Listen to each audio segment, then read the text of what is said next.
Hello and welcome to a brand new Arseblog Arsecast right here on arseblog.com. How are you? Hope you're well. Thank you very much indeed, as always, for being here.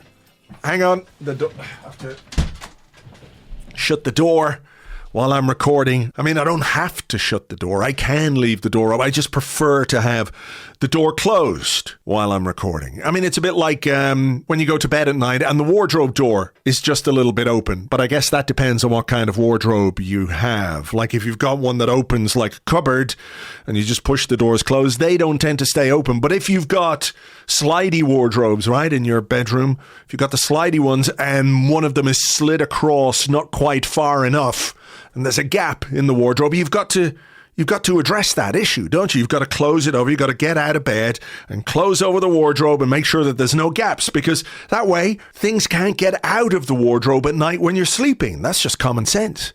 Same with the door. Things can't get in if the door is closed. You see? It all makes sense in my brain. Anyway, that is what the Interlull has done to me. So I hope you are doing okay. I hope you have coped without Arsenal. But it's back. It's back this weekend. We're away at Bournemouth, and then it's just like a load more football until, of course, we have another Interlull next month. But between now and then, it's all Arsenal all the time. So now, basically, we are waiting on injury updates from Mikel Arteta about players who are away on international duty and also some players who didn't go away on international duty. For example, Jurrien Timber, Ben White, Kai Havertz. Will we find out a bit more in tomorrow's press conference from Mikel Arteta? I don't know. We might not. We might get some vague information. I'm hoping, of course, that this 2-week break has given them a chance to recover and be fit and ready for what lies ahead. But time will tell. Even if we don't find out tomorrow from the manager at his press conference, we'll find out on Saturday when the team sheet is released, and we'll see who's in the teams, who's not in the teams, who's on the bench and all the rest. But that's all to come. That's all in the not too distant future. Now, we've got to talk about stuff and things.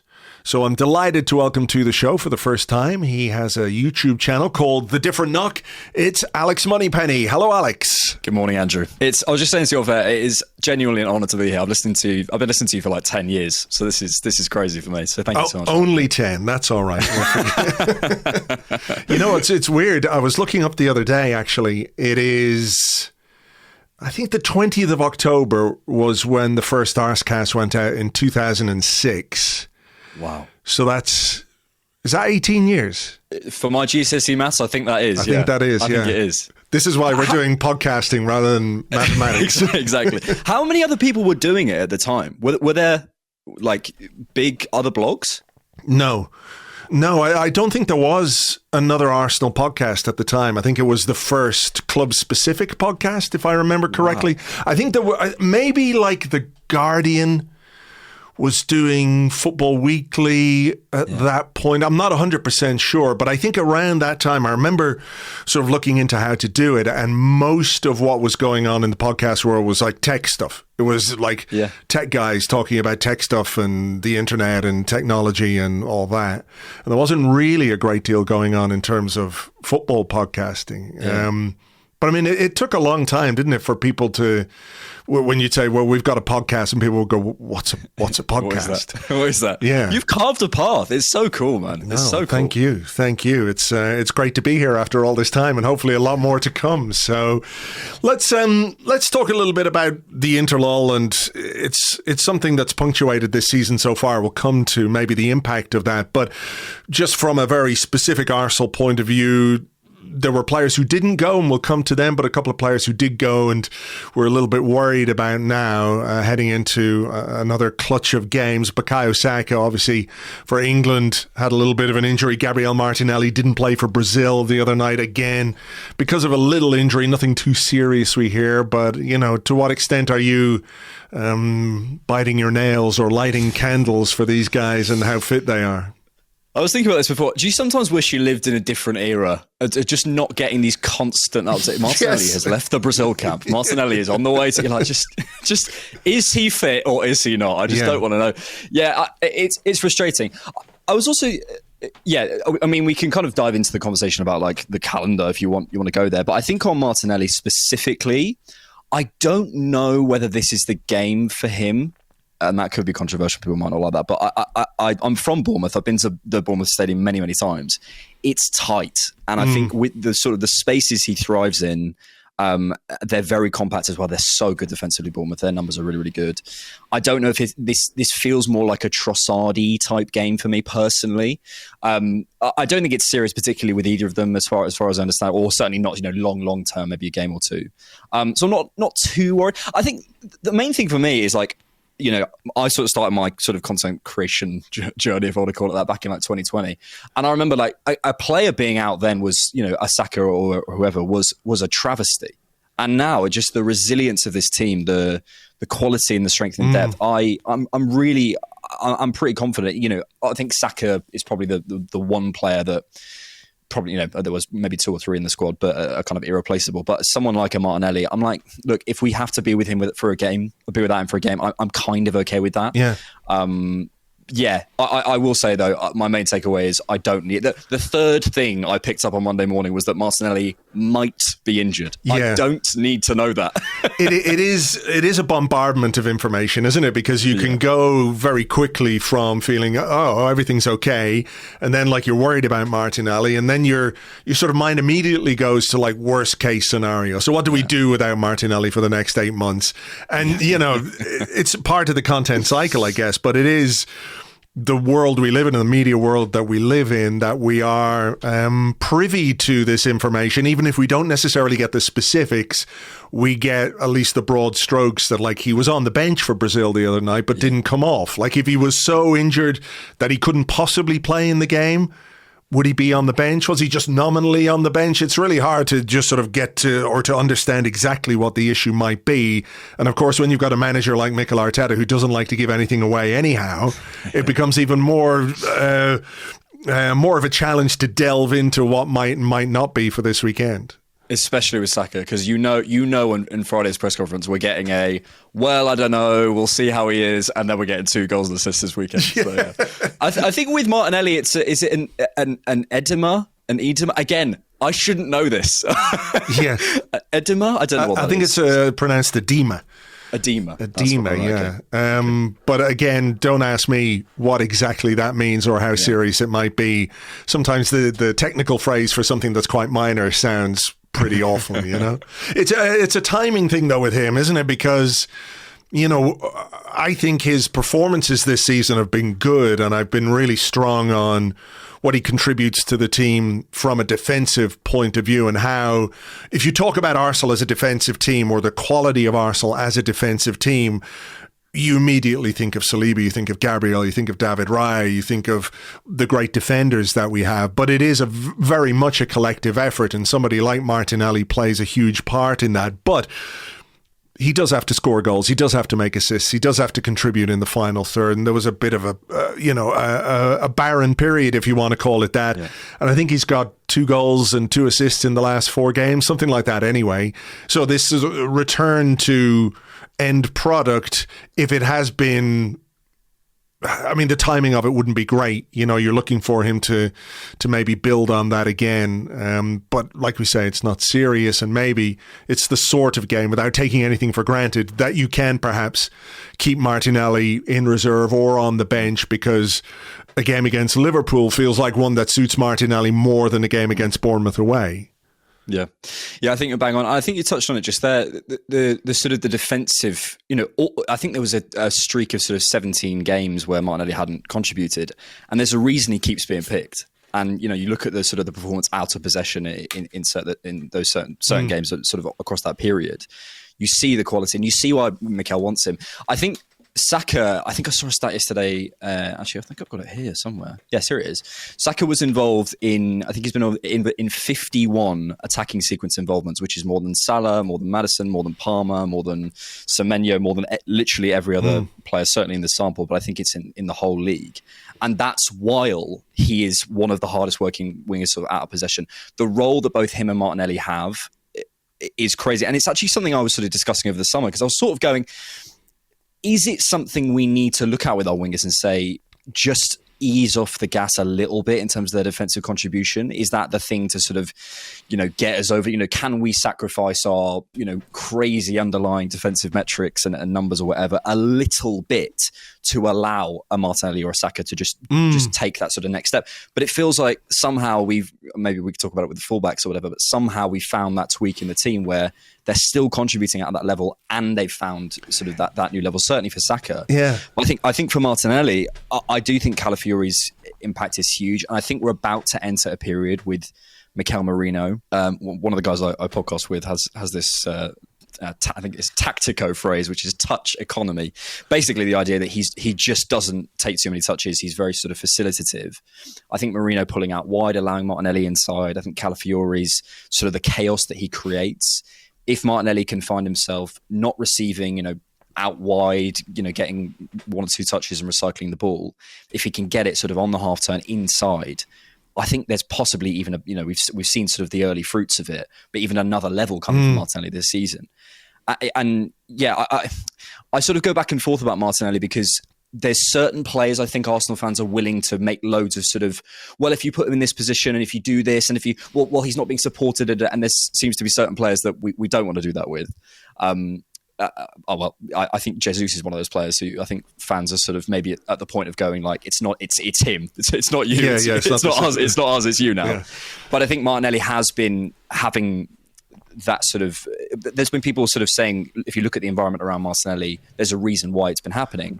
And I kind of have been buying into that, to be honest. And I think we're starting to see the fruits of that environment improving. There is something to that, isn't there? In that there has been a lot more fluctuation on the left-hand side than there has been on the right, where there has been this consistency for the most part, where you've got Ben White, you've got Martin Odegaard, and you've got Bukayo Saka, this triumvirate on the right-hand side. And week after week, they play. The consistency and the availability of those guys, which I know has come into focus, of course, this season with Odegaard's injury and Ben White being absent. But on the other side, when you think about who's playing at left back, is it Tomiyasu? Is it Zinchenko? Is it Kivior? Is it, with Timber there, and then that left 8 position where sometimes it's Declan Rice, sometimes it's Kai Havertz. Before that, it was Granit Xhaka. There were players, there's been quite a lot of churn or instability, if you want to even call it that, when it comes to Martinelli. And I can think of games and occasions where, afterwards you're watching a little bit of the sort of analysis, or maybe it's the day after, and they'll show you a wide view of the pitch. And you've got Martinelli, who has been told, stay out there on the left-hand side, stretch the pitch, make it as big as possible. But oftentimes he feels or looks quite isolated. So there is maybe more of an onus on him to do things one-on-one than perhaps on the other side, where these combinations that Bukayo Saka can get involved in haven't always been there for Martinelli in the final third. Yeah, I think you laid that out really well. There was some numbers going around last year that, if you look at the heat maps, he's one of the most isolated wingers in Europe and stuff. And I think, it's funny because there's that constant thing of, we're kind of, it's similar to Smith Rowe, we're kind of subtly comparing him to Saka. There's always this, it's not only in the sort of the pairing of Saka and Martinelli, it's not fair.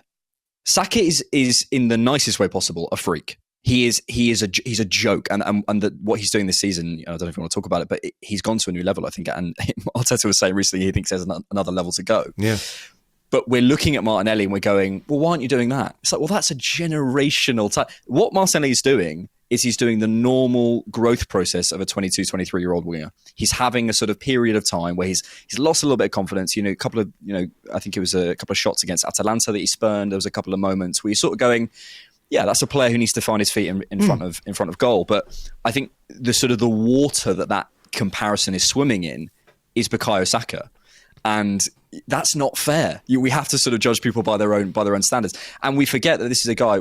If we get him inside and we can get him into advantageous positions, I think a couple of things. I don't always love where he enters the box. It's always Saka seems to enter from the sort of the corner of the box, and he's always seems to sort of go around the back of it. I think sometimes I wonder if there's a sort of where he's entering the box. Sometimes I think there's a decision-making thing as well. But as I say, these are natural things that you're going to have with a winger. But we forget that I think he was, up there with sort of Son and Kane numbers in that 22-23 season in terms of finishing. So we've got a sample there. And I think it's just about seeing what he can do now. All right. Well, we do have players, if he's not available this weekend, who can play there. A lot depends on who else is fit, but Jesus, a player who, you mentioned a little while ago, I really feel like he just needs a goal and a cuddle, if you know what I mean. I really do. Like, he just needs to feel a little bit of love from everybody. And look, I get completely why he frustrates people at the moment, where I think what made him so interesting and so dynamic when he first arrived to the club was the speed and the intelligence with which he moved and linked play, whether he popped up on the left-hand side, whether he held it up against a big defender. Always remember that goal against Sevilla. Was it Sergio Ramos up his back? And he, I think, was it Martinelli who scored the goal? I can't remember. But playing with his back to goal, making decisions quickly, bringing others into play. And none of that is happening now. None of it is happening quickly. It all feels too forced. It's like if someone, something you do every day and you never think about it, and then all of a sudden you're overthinking. It's like, have you ever thought about how you breathe? And you're like, what? And it's a bit like that with him now, where he's overthinking everything he does, and there's much less instinct to it. And I think it comes because obviously he's gone through, like Martinelli's gone through or is going through this period where he hasn't had a goal, he hasn't had an assist. And I get it. It is completely frustrating. But I do think, if he does get a goal, he needs to feel, like many players, just feel a little bit of that love from the crowd. And maybe it won't happen at Bournemouth this weekend. Maybe it'll happen next weekend against Liverpool. But something to get him going again, I think, is really, really important. A goal and a cuddle, something we all need. Yeah. I think one of the many things you do very well on this podcast, I think, is look at the human aspect of football. And I think that's the angle to tackle this one for me, or certainly the headline. It must be incredibly frustrating to be Gabriel Jesus right now. Like, it must be, because you finally feel like you've arrived. You're the guy in a team. You go away, you get injured, and since then it just feels like it's slowly slipping out of your hands. So I feel really sorry for him. So I think there's a kind of a status anxiety there. And I think in that status anxiety, what I'm seeing, the way that's sort of translating to the pitch, I don't mean this. I really, this isn't necessarily criticism, but because I think he's trying to win his sort of role back. I'm seeing a bit more of a selfish player at the moment.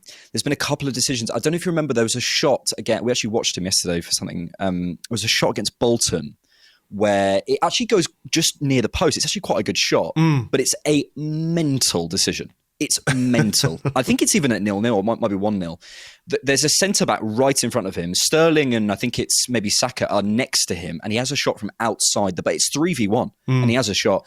There's a moment against PSG where he's clean through and he cuts back because I don't think he trusts his body anymore. You can see the confidence waning, and it is honestly sad to see.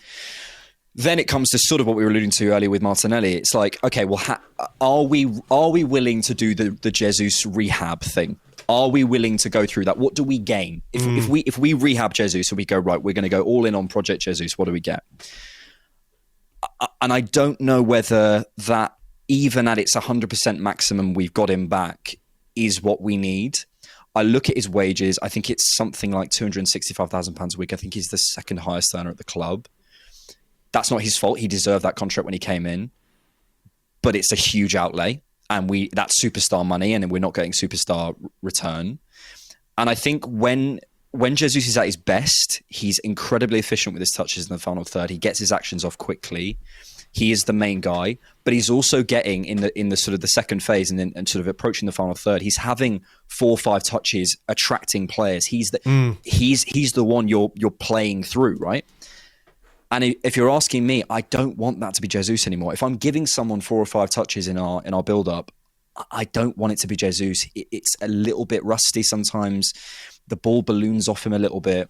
I feel sorry for him. And I also, the final thing I'll say is, I think when we're more vertical as a team, as we were in 22-23, everything went forward. We were so quick. And we had, Zinchenko and Partey who sort of facilitated that. He then has a bit more space to sort of have a bit of a loose touch and attract someone and cause a bit of chaos and knock it round a corner or whatever. He's now on the last line in the box as we're trying to break down Leicester with, 5 million XG or whatever it was in that game, in that first half. And he kind of becomes like -1 to me because he's not a threat, particularly aerially. He's not able to do that dragging around stuff because they're all camped in the box. So I think it's a number of I think it's confidence. I think the team's moved past him. I think it's if we rehab him, is that where I see the team going? I don't know. So I never want to put the nail in the coffin of a player. Sure. Because I think he can still contribute 100%, but I don't know. I can't see the path forward. No, sure. I think I'm with you in that, the idea of like, okay, let's put a lot of eggs in the Jesus basket. I'm not sure that's what I'm looking for. What I am looking for maybe is a player who, over the course of this season, because of the schedule, because of the increased amount of internationals, Champions League games, can deliver something for this team more than he has done in the last number of months. And I think football is weird in that you have an opportunity sometimes to walk through a door and, like you say, make yourself the main man, which I think, not that he did that per se, make himself the main man, but I think when he first came in, we were like, oh, this is really good. This is different level from what we had before. With all due respect to Alexandre Lacazette, this is different. There's a dynamism, there's a mobility, there's a usefulness, there's a freshness, there's an increase in quality which benefits our overall play. And then you do get that injury, and then all of a sudden things go in a different way, and all of a sudden a guy who's brought into the club as a midfielder is repurposed as your centre forward, and everyone goes, oh shit, this is great, look at what this guy's doing. And then you find yourself down the pecking order, and the job you thought you had is gone. And the job you wanted, I guess, as Arsenal's number 9 is gone. And I think that, if we come back to the human element of it, must be a difficult thing to try and deal with, because I think Jesus will understand where things have gone and the way things have gone, and that the opportunity that he thought he had at Arsenal, it isn't there anymore.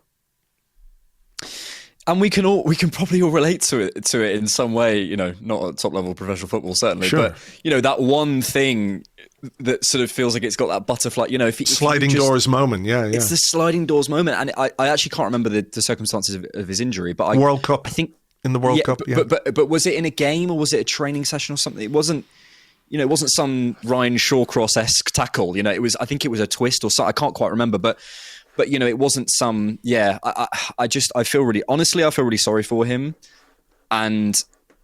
but I think Mikel has the strength, which maybe this is another aspect of management that must be really, really hard, is having those conversations and just going, look, mate, we love you, thank you so much for what you did, but it's time to move on. I couldn't do that. I could never. I'm too soft. I'd be like, oh, stick around, mate. What, you want £300,000 a week? Sure, man. Yeah. That's why you're not director of football or football manager. I mean, there is that. You've got. I mean, we saw it with Aaron Ramsdale, didn't we? Yeah. That was absolutely ruthless. Was it the right decision? I think in time it's proven to be. But this is what you got to do at the top. Let's move to another player who I think is worthy of a little bit of discussion. We haven't seen a great deal of Mikel Merino since he arrived, for obvious reasons. He got that injury, but over the course of this international break, he's had 90 minutes, more or less, for Spain. I know people were like, oh no, he's going away on international duty after being injured. For me, it made a lot of sense because he didn't have much of a preseason. He was, at the Euros all the way to the end. There was all this stuff about the Arsenal deal. So you had to have some holidays. Then the deal gets done. Then he gets injured. Preseason is important for players, as we know. So for me, it made sense for him to go and get some competitive minutes under his belt. We are sitting here on a Thursday without having seen a great deal of him in an Arsenal shirt. We've got some midfield depth, and we're going to speculate, I guess, as to what role we see for him going forward. Is he someone who you envisage being I don't mean to say a first name on the team sheet player, but do you feel like midfield is going to undergo a little bit of a transformation over the course of this season? Because to my mind, when Merino was signed, I think the plan, in as much as you can make plans, and we all know they're malleable and they change, was going to be a Rice, Merino, Odegaard trio. That was where I thought we would get to. Not immediately, but I thought that we might get there. Is that something you were thinking of, or where do you think we're going to get there? And obviously with Odegaard out, we don't quite know how that balance will work, because his position, his role in the team is essentially one that we don't have another player to do what he does. You can talk about Ethan Nwaneri if you like, but I think realistically what Odegaard does and the role that he plays is quite singular to him. So in his absence, we have to think about different ways of constructing our midfield. Yeah. Yeah, this is one where I'm certainly going to be smart after the fact. It's so funny, isn't it? I think when the name first comes out, you go in, what? And then of course you go, okay, yeah, that makes total sense. just trust the professionals. They know what they're doing.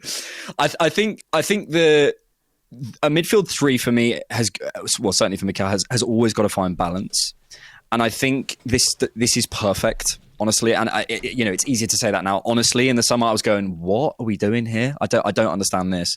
And while it is funny imagining Mikel just Googling most duels won in Europe and signing that guy, I think it makes a lot of sense. Look, I think firstly it allows Declan Rice.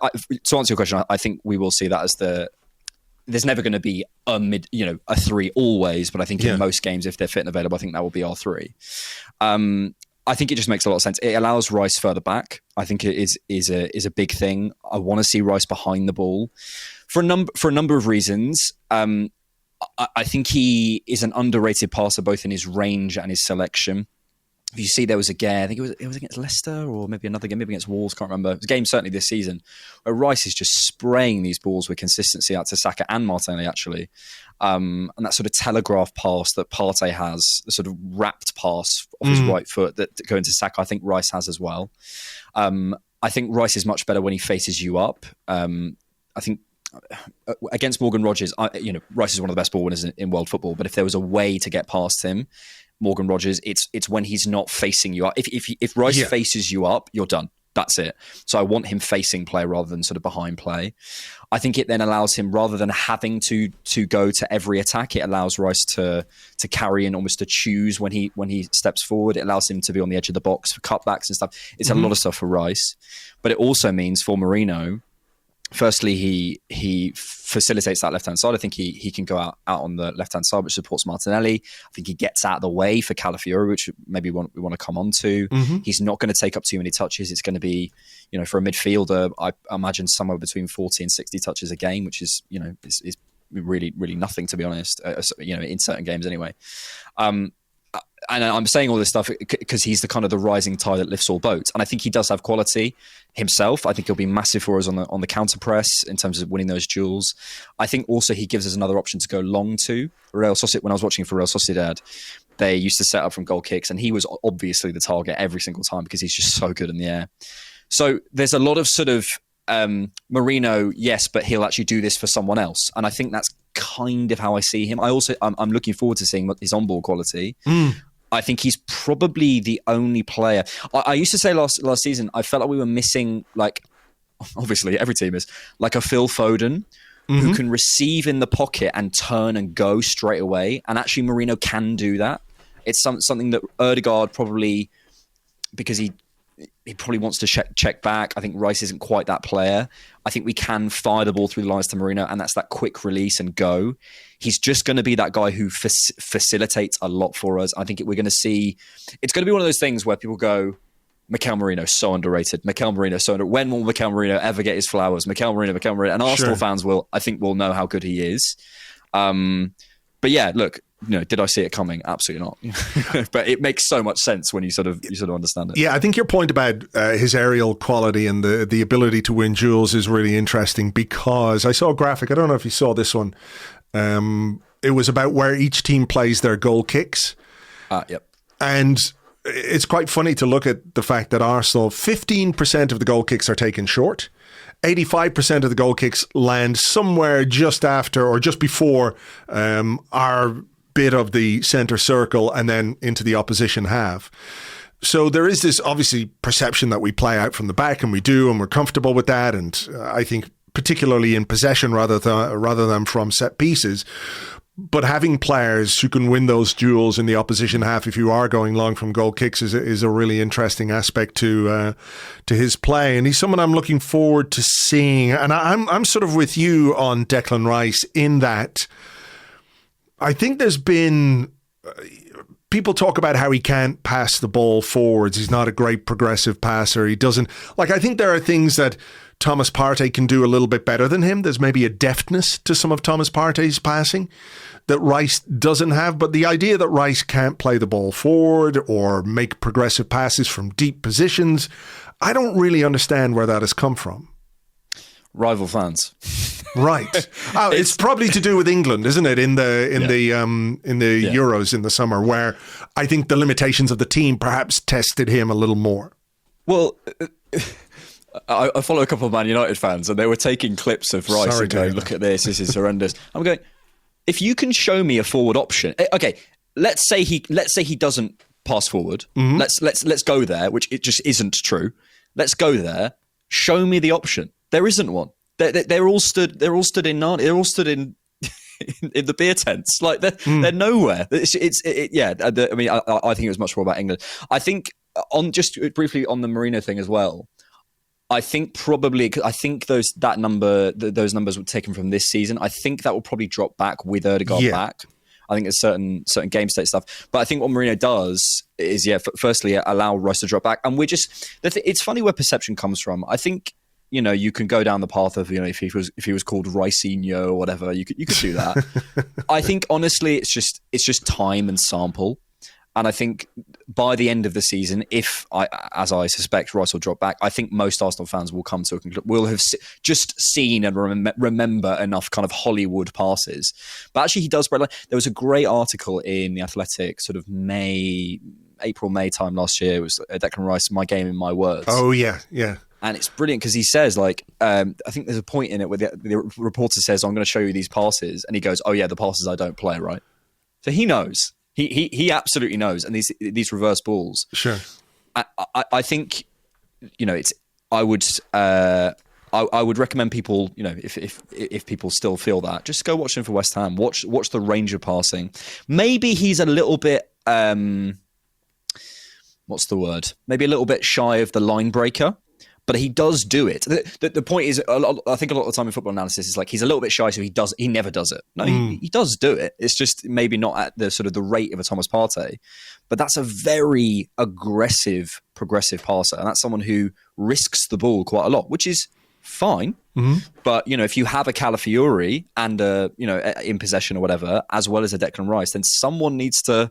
There's a bit of a trade-off there. It's always a balance. So I think we'll see that sort of a narrative around Rice dispelled before the end of the season, I feel. And again, we talk about the impact that other players can have on players on the pitch. We talked about Martinelli, but I think what's fascinating to me and what I'm looking at this season is what way are our fullbacks going to impact our midfield? Calafiori, I think we're looking at a sort of unpolished gem, if you like. There are still a few little rough edges here and there, but I think that's, again, entirely normal for a 22-year-old centre-half coming from Serie A to adapt to a new league, a new language. I enjoyed his interview on the BBC where he said he learned English from Netflix and UK Drill, which is quite something. But anyway, it's on the BBC Sport website if you want to have a look at that. So there are things, obviously, that he's got to get accustomed to. And Jurrien Timber on the right-hand side, as he plays it differently from Ben White, who's been such an amazing and consistent performer for us. Billy Carpenter, who I'm sure many people will subscribe to, wrote some really good stuff this week about the fullback positions. But there is a difference. There is a tactical variety to the way that these guys can play, where you're sort of thinking when Zinchenko came in and started doing his stuff, it's like, okay, this is great. But eventually teams are going to cotton on to that and they're going to figure out a way to deal with it, and we're going to have to adapt. And the way we have adapted, is to bring in someone like Calafiori, is to play Timber on the right-hand side, in the absence of Ben White, where I think I love Jurrien Timber as a player. I think he can do a great job at left back, but I think Timber on the left versus Timber on the right, there's a marked difference for me in terms of their effectiveness going forward and how they impact the way that we play. And when you've got fullbacks who can do that, it is going to also impact the way your midfield either is involved, where they set up, how high they position themselves on the pitch. So this, as a development, a tactical development under Mikel Arteta, I think is a really interesting one. Yeah, and I think it's been coming. I'm really excited to see it because I think it's funny, actually. I don't know if you've noticed this, but I think in sort of Arsenal analysis over the last sort of couple of seasons, there's been a sort of marked change. I think when Arteta first came in and there's Zinchenko stuff, there's a lot of kind of everyone going, Arsenal are building up in a 3-2 shape and this is what they do and this is how Arsenal play. There's a lot of sort of YouTube breakdowns or whatever. And now people can't quite get their finger on it. People sort of, I see a lot of analysis and I'm sort of going, yeah, we did do that in a certain phase of play, but then I could show you a 20-minute stretch where we did something else. And that's the team I want to be. That's the chameleon team I want to be. I want to be the team that, okay, there's a period where, Calafiori's pulling inside and then he's pulling out wide and then he's remaining in sort of in the back four. And then, because Rice is dropping in, he's coming to the midfield and you could pause a game at any point. I think what is exciting for me in this team is it doesn't matter who is doing something. If there's an automation in the game, it has to happen. For example, if we're building up from the back, what you often see is the player, and I'll say the right 8, but I don't actually mean Ødegaard. I mean whoever finds themselves in that sort of slot will drop out of the block to sort of create that passing lane with Saliba in possession. That happens every single time, and it's been Trossard, it's been White, it's been Timber, it's been Saka, it's been Havertz. It doesn't matter who's there. If they're in that slot, if Saliba gets the ball, in certain situations, they'll drop out to create that space. You've seen Jesus doing it as well against Bolton. Calafiori even. I've seen him in there. Exactly. So it's this kind of one brain stuff. And I know from sort of various sources that Mikel spends a lot of time on the training pitch, or certainly did at the top, pausing it and going, no, if he's there, then I need my fullback here. But I think we're now moving through a new phase where there's a bit more, you could call it relationism, whatever, but a little bit more chaos allowed to be there and a little bit more individual player decision making. I think that's where Calafiori comes in. How much do you put that down to this being something that Arteta wants? Because, when I hear the word chaos, it's like, that is not a Mikel Arteta word. Yeah. There are words I associate with Mikel Arteta, and they are like structure and discipline. Yeah. And I know from what he said in various interviews, he wants to be a dominant team. He wants to possess the ball. He wants to make lots of chances. He wants lots of shots. He wants attacking football, but he's doing it in his own way, built on a really solid defensive platform. But I'm really curious. I'd love to ask him, to what extent is this something that you are now embracing as necessary for your team to develop and go further, or as a response to, let's say, suspensions or injuries, or having to reshape your team to cope with some of the problems and the challenges that you have faced? It would be interesting to know. Get James to ask him. Yeah. Yeah, I spent most of the summer, I sort of alluded to it earlier, going, we're so dominant defensively. We're so far ahead. Can we allow one of our attackers, and I was kind of looking at the left wing slot, or maybe, moving certain players around and going, can we allow for a Rafael or a Rashford or an Osimhen or whatever? And I'm naming those names, but I'm not necessarily saying those players. I'm saying a player who comes in and is a little bit more unpredictable to get us over those. We sort of feel that sort of Real Madrid thing of kind of, we just need a bit more chaos. But of course, it's Mikel. So I think the chaos has come from a defender. Honestly, I think basically he's gone, yeah, we need to tip that scale, but I want to retain some security. And I think that's coming from Calafiori, honestly, and Timber and slight adjustments. And I think it's allowing Calafiori, we sort of have that sort of stallion thing. It's allowing Calafiori to make a little bit more decisions himself and going, look, he's attacking the last line, then he's pulling out wide, then he's tucking into midfield, then he's rolling inside and rolling outside. And there was a point against Man City where he sort of came around the back of Bernardo Silva, knocked it into Partey and made the centre forward run. And you're going, this is a fullback. This is a fullback. But if that's our unpredictability, and if that works, and we've seen certainly a benefit for certain players, then why not? And I'm all for it. And my only worry, I think you alluded to it earlier in terms of as a sort of unpolished gem, his distances in terms of how he approaches certain things. I think you naturally obviously have to slow down to approach your marker. I think sometimes Ben White does this perfectly. He always seems to slow to sort of force players back. Calafiori, I think at the Savinho one and the Dibley one, Dibbling? Tyler Dibbling, yeah. two quite good examples where he just gets a bit too tight, basically, and it's going to happen. You know, you're going to have that. If he can polish that out of his game without losing that kind of stallion thing, and I was so shocked by his right foot as well. Like, you know, there's a moment against Leicester, he tucks inside and dinks a ball over to Martinelli. If he can be the sort of the radical around the structure, I'm all for it because he's got the quality. I think you're right about the defensive aspects of his game. Those are things that you do polish over time. At 22, you're a different defender from the defender you are at 26. Like Ben White, for example, when he came in, and there were moments where he had to learn and do things and progress as a defender. And I think we'll look to do that with Calafiori. But what's so exciting is that, oh God, he's come in at high speed. Oh fuck, he's won the ball and now he's charging up the pitch, which is an amazing thing to witness as a fan. But it is about picking your moments. It is about those decisions that you make. You know, because if you win that ball, you look amazing. If you don't win that ball, you don't look amazing, and your team is in a bit of trouble. You know, as we've seen. But I did want to ask about, you know, how you view the start to the season in the context of everything that has gone on. I remember, and I've often heard people talk about Manchester City and, you know, are City what they were in the first half of the season? You know, you get this idea of like, every season, are they what they were? And then they go and win the fucking league, which is just kind of what they do. That's a depressing conversation for another day.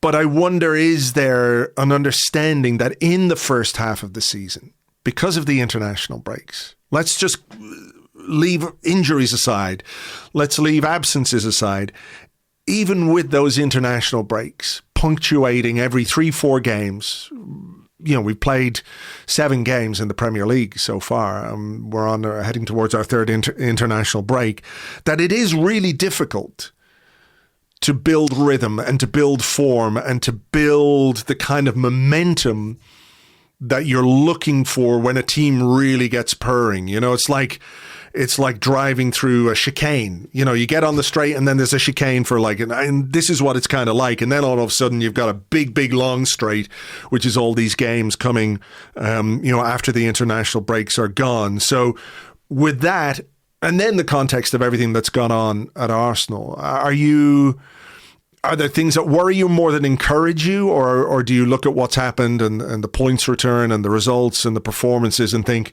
this is perfectly, this is just what we need to do in this first part of the season? Yeah, I think your point on international breaks is a good one. I also, how do I put this?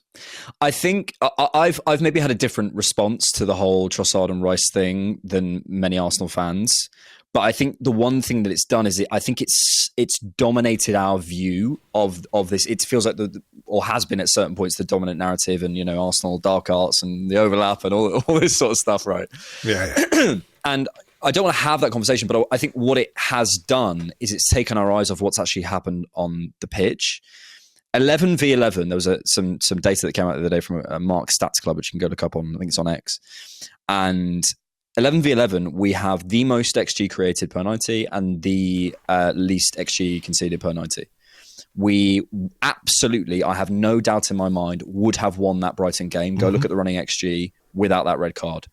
And actually the same with City. I genuinely think we would have won that City game. If you look, City created something like 0.2 XG. You can look at it through stats or whatever, but also use your eyes. They created 0.2 XG between the Haaland goal and the red card.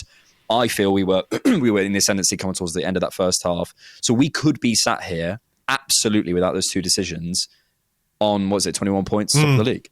Absolutely. I don't see that as some far off distant land. And what's been so pleasing to me, mate, is the way we've done it. Comfortable win, then a tricky away fixture, then a derby without a midfield, then a dig in and win with 10 men, then a brush away a small side, then I'm probably not getting the sequencing right here, but then, beat a European giant. We're seeing seemingly with ease, come from behind, hold on. It feels like we've done every type of game, and I'm so pleased with that. And I want Arsenal fans. I actually put out a video yesterday about this. I want Arsenal fans to hold on to that.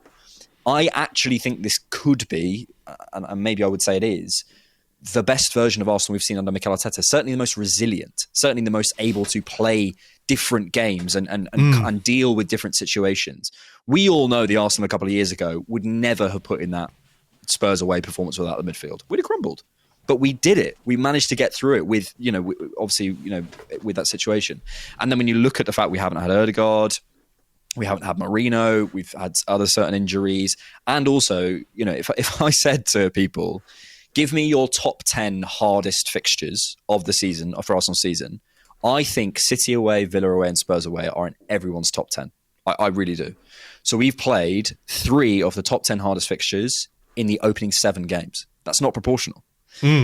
So I don't know. Look, there are some negatives. I think there's been certain periods of certain games and we haven't responded well, and maybe some individuals, Jesus, whatever. We can look at that, but the overall picture, I think, has been clouded a little bit by.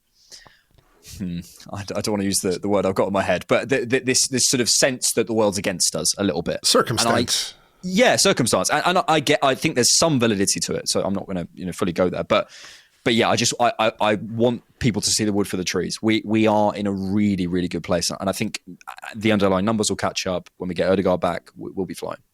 It is an interesting period now when we come back from this. Bournemouth away. I take nothing for granted. They're a very good side. A Basque coach will always have an impact on a team, as we've seen. Well, not always, but Unai's doing well at Villa. But I think Iraola has done very well there, and it will be a difficult game. And they've got some exciting players, Bournemouth, who can hurt you. But after that, you're looking Liverpool home, Newcastle away, Chelsea away, before the next international break. It is a really tricky period. Those are difficult games again, aren't they? So that resilience that you're talking about, which I fully back, by the way, I think there is just an ability to cope, which I guess is what resilience means, right? Whether it's mental, whether it's the quality of the players, whether it's a combination of all of those things, I think it's absolutely going to be tested again here, because those are fixtures where I think you would maybe prefer them to be spread out a little. Yeah, of course, but I think we can cope with it. Not to labour the point, but I really do feel that, and I trust that the manager has had this experience before as well. I think at this point he's gone through enough seasons where he's gone through periods of tricky fixtures. I actually don't know how he attacks them. I've never seen anything about that, whether he thinks about them in sort of bunches of 3 or I don't know how he deals with them. He always says game by game, maybe just does that. But there's some logic in sort of going, right, in this, this group of fixtures, here's what we need, whatever.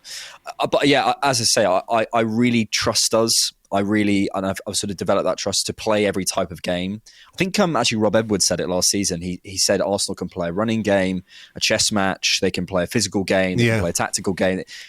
We can play every type of game, and that's it. We're not Spurs. We're not. That's the truest thing anybody has ever said on this podcast, by the way. We are not Spurs. We are not Spurs. Captain Obvious, mate. But in the sense that there's that's just who we are, mate. That's not how we do it. So I'm really, I think when I think about those fixtures, I'll just go, look, Chelsea away, it'll be tough, but we've got something for them. Same with Liverpool. I'm kind of reserving a little bit of Liverpool's fixtures have been pretty straightforward so far. They've got a really tricky period coming up.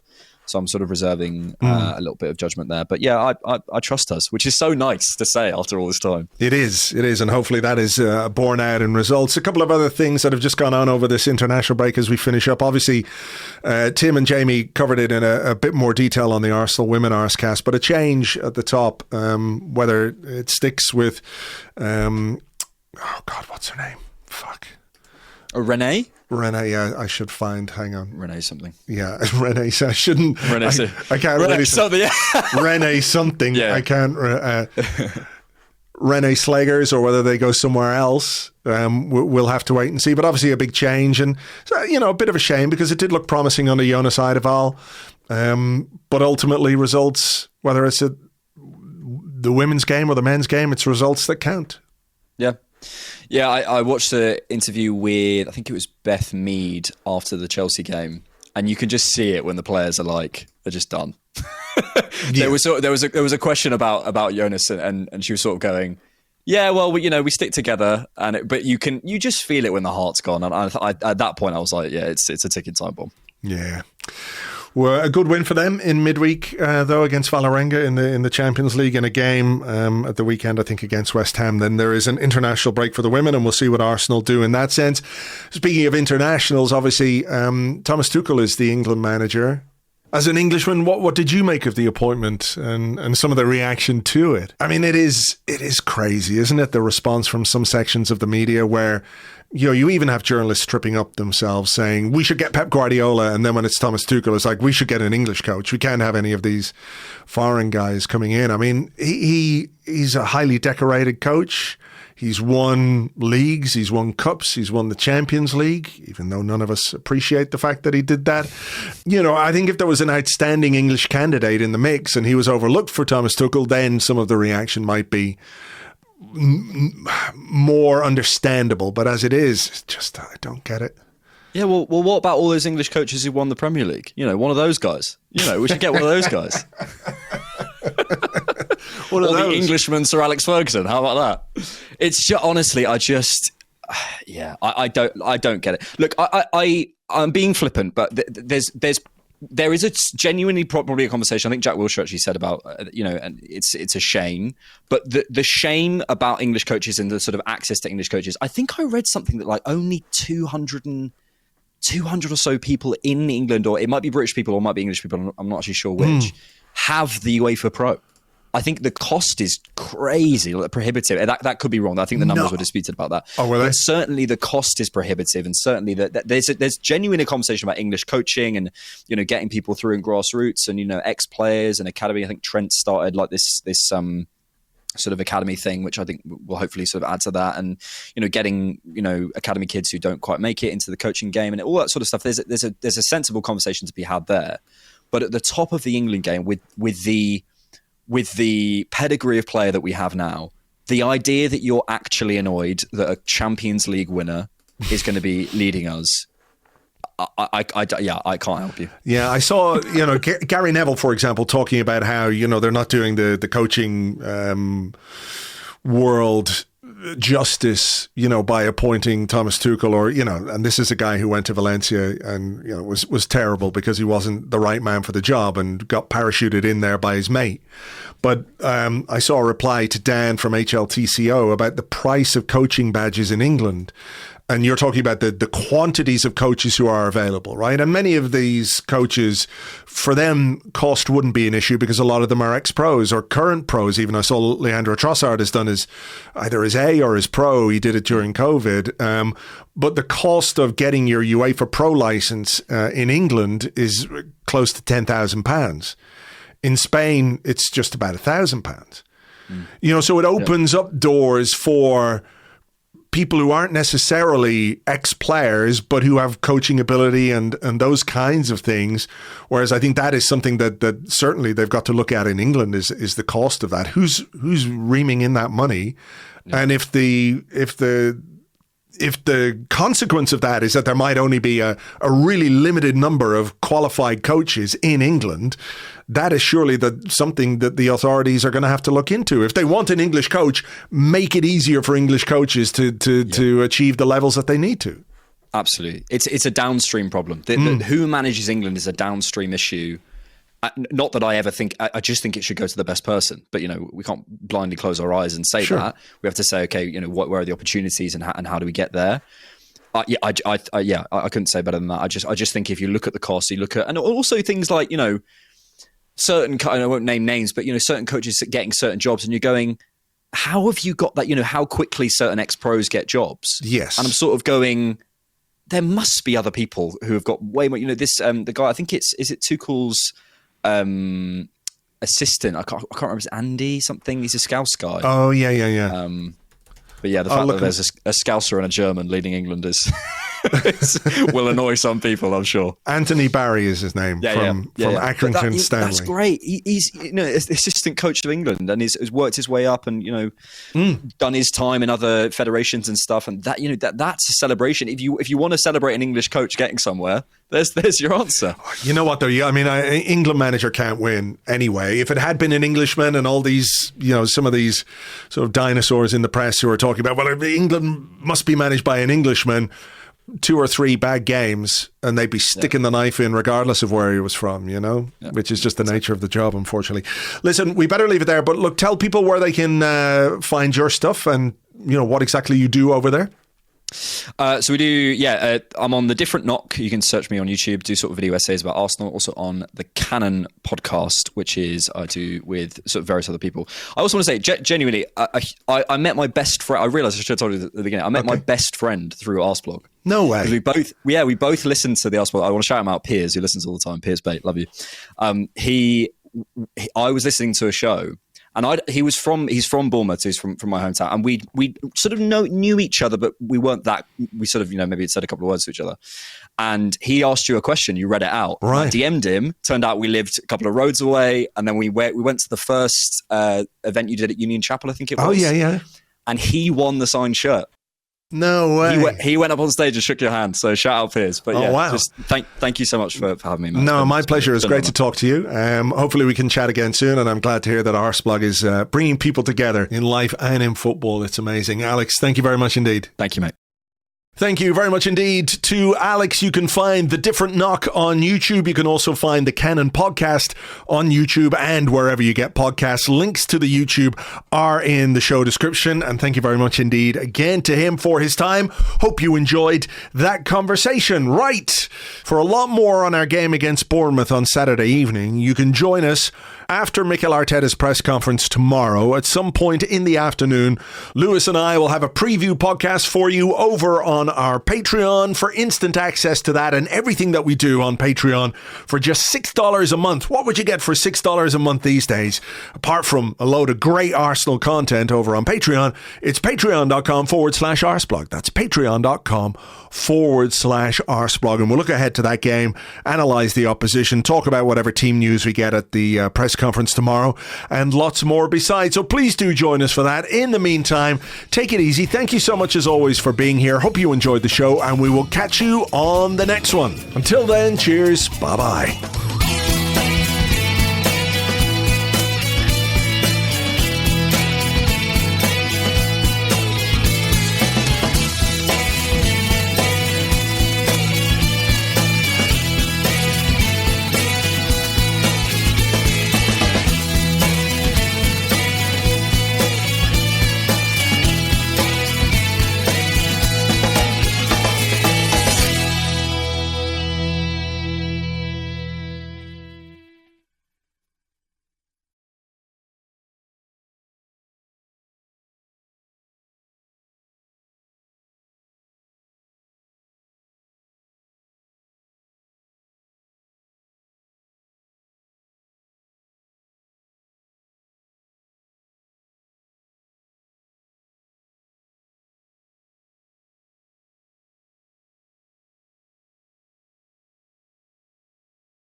The Football Association have announced the appointment of a new manager for the England national team. Taking over from Irishman Leopold Carsley is the experienced Germanian Tommy Tuchel. The move has been met with widespread approval from fans and the leading journalists on Fleet Street. The Daily Mail's chief football correspondent said, "No!"